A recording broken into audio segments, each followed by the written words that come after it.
आंनि फोरोंगिरि लोगो नोंथांमोना गुन उत्सबनि रिजाल्टखौ नायबाय नामा?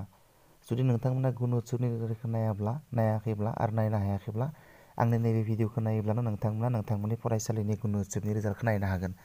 आं नोंथांमोननो गिबिनिफ्राय थख' देखायनो नागिरदों।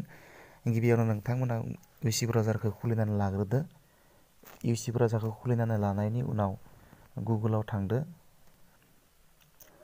गुगोलाव थांनायनि उनाव गुगोलनि बै एड्रेस सोग्रायाव एड्रेस सोनानै हो एबा एड्रेस सोग्रायाव लिरनानै हो गुन उत्सब रिजाल्ट 2018 आसाम होनना लिरनानै सार्च खालामनानै हो। सार्च खालामनाय लोगो लोगो नोंथांमोना माखासे लिंक फैनाय नुगोन। बै लिंकनिनो स्क्रल डाउन खालामनानै एसे स्क्रल डाउन खालामनानै नोंथांमोना गुन उत्सब नुदों नै गुन उत्सब www.gunutsobasam.org बे मोनसे लिंकआव थुनानै हो।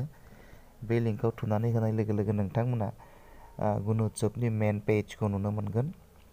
बे गुन उत्सबनि मेन पेज नैबे गुन उत्सबनि मेन पेजआव नोंथांमोना गोजौथाराव मोनसे गिदिर हांखोजों लिरनाय मेम्बार लगइन होननाय अप्सन नुदों। नैबे मेम्बार लगइन बे मेम्बार लगइनाव थुनानै हो। मेम्बार लगइनाव थुनानै होनाय लोगो लोगो नोंथाङा मोनथाम बुस्थुनि गोनां जागोन।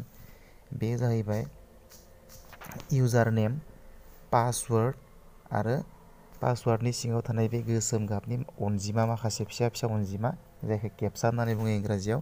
बे मोनथाम बुस्थुखौ फिलआप खालामनानै लगइन खालामना होनांगोन।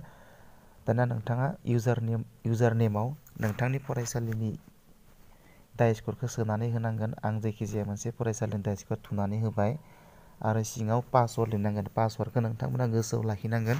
पासवार्डआ जाबाय गुन उत्सब सिम्बलखौ होनांगोन गुन उत्सब @2018 आं लिरनानै देखायदों गुन उत्सब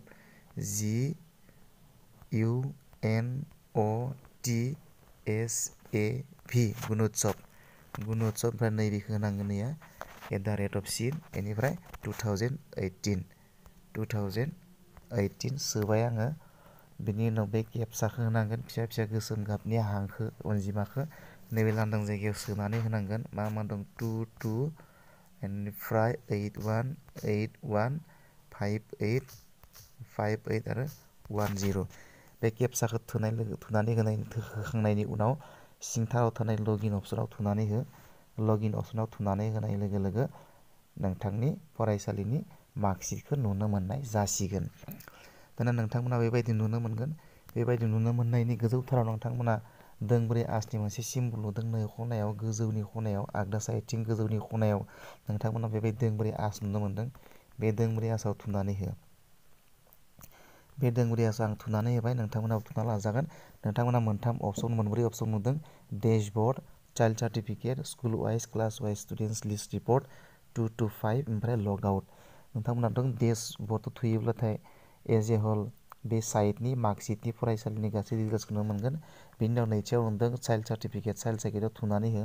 चाइल्ड सार्टिफिकेटआव थुनानै होनाय लोगो लोगो नोंथाङा नोंथांनि फरायसालिनि थाखोनि साफ्रोमबो गथ'नि साफा गथ'फोरनि मार्कशीटखौ नायनो हागोन। जेरैबायदि नोंथांनि फरायसालिनि डिटेल्सआ थाखागोन अलरेडि गोजौआव। ओमफ्राय नै लास्टनि मोननैथाराव लांदां जायगा सुनो गोनां थागोन सेलेकसन खालामनो गोनां थागोन। सेलेक्टआव थुनाय लोगो लोगो मिडियामखौ सायख'नो होगोन बर' मिडियाम। बेनि उनाव क्लासखौ हमनानै ला आं सायख'ना लाबाय क्लास 5नि गथ'फोरनि रिजाल्टखौ नायगोन आङो। अब्लानिया 5आव थुनांगोन। बेनि उनाव श' रिपर्ट थुनानै होबानो क्लास 5नि जायखिजाया सासे गथ'नि मार्कशीटआ नुजागोन। बेबायदिनो सासेनिफ्राय गुबुन सासेखौ साफ्रोमबो गथ'फोरनि मार्कशीटखौ नायजोबनो हागोन। नेटआ एसे स्ल' जादों। लडिं जाबाय थादों। नै नोंथांमोना नुनो मोनदों। बेयो जाबाय सासे गथ'नि फैबाय। बिदिनो गासैबो गथ'निखौ नायजोबनो हागोन। दानिया नोंथांमोना सिगांनि पेजआव थांफिनदो, बेक खालामफिनदो। बेनि उनाव बेक खालामफिननानै नैबे 3 नम्बरनि अपसन school wise, class wise, student list report बेयाव थुनानै हो। बेयाव थुनानै होनाय लोगो लोगो नोंथांमोना नैबे पेजखौ नुनो मोनगोन। आरो बेनो जाबाय गंसे फरायसालिनि गासैबो फरायसालिया मोननाय ग्रेड आरो मार्कशीट। बेखिनियानोसै। आं सानो नोंथांमोना जोबोर मोजाङैनो बुजिना मोनबाय आरो आंनि भिडिअखौ जोबजासिम नायबाय। दा नोंथांमोना गावबा गावनि फरायसालिनि गुन उत्सबनि रिजाल्टखौ बेबायदि खान्थिजों नायनो हासिगोन।